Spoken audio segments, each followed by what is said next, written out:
aí, casamento sem sexo é amizade?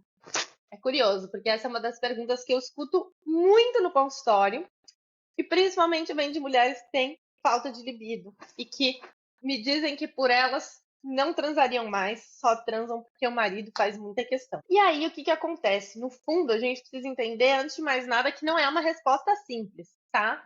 Não é uma resposta super simples, não tem certo e errado. Mosquitinho, vou aqui. E muitas vezes, quando o sexo desaparece, o que sobra não é aquela amizade vibrante, cheia de admiração e energia, né? O que sobra é uma parceria ali mais ou menos funcional, com um monte de frustração, com um monte de coisa que não é dita, com uma falta de comunicação enorme.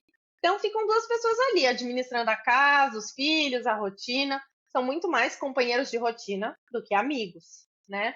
Então, hoje a gente vai precisar falar sobre o que realmente acontece quando o desejo vai embora. E a primeira coisa que a gente precisa entender é que a falta de sexo, ela não é o problema, ela é um sintoma, né? Então, ela tá ali mostrando e contando pra gente alguma coisa. Meu nome é Vicky Mansur Pisa, para quem ainda não me conhece. Eu sou terapeuta de mulheres, com especialização em sexologia e em psicologia analítica. E se você gostou, tá gostando do canal, não esquece de curtir aqui embaixo e de já se inscrever.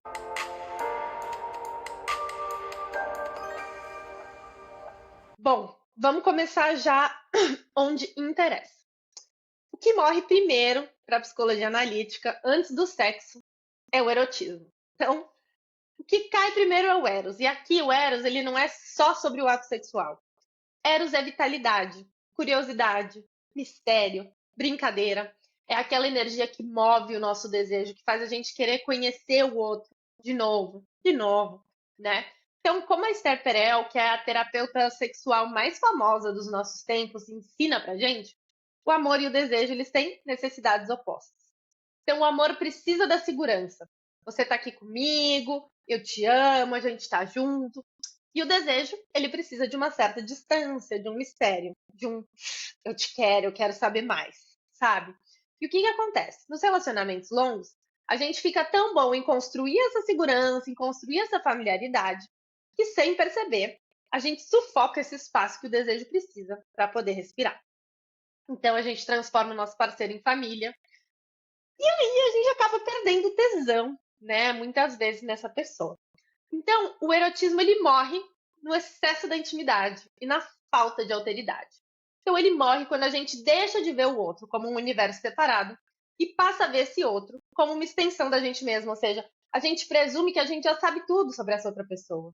Só que não, né? Isso é uma ilusão. Então, a gente precisa desses espaços, da nossa individualidade, o seu tempo com as suas amigas, o seu trabalho, coisas, vidas separadas, para que a gente continue querendo saber mais sobre a outra pessoa. E aí, o que que acontece? A falta de sexo, muitas vezes, é um sintoma de que a persona, né, esse papel social, engoliu o papel dos amantes. Então, os papéis de mãe, de pai, de provedor, de administradora do lar, se tornam tão grandes que não sobra espaço para um homem e para uma mulher que um dia se desejaram voltarem e continuarem se desejando. E aí a gente vai somando isso àqueles pequenos ressentimentos não ditos, aquelas frustrações engolidas, aquela comunicação que ela é só sobre a logística do casal, vai tomando esses pequenos venenos que vão assassinando esse erotismo pouco a pouco.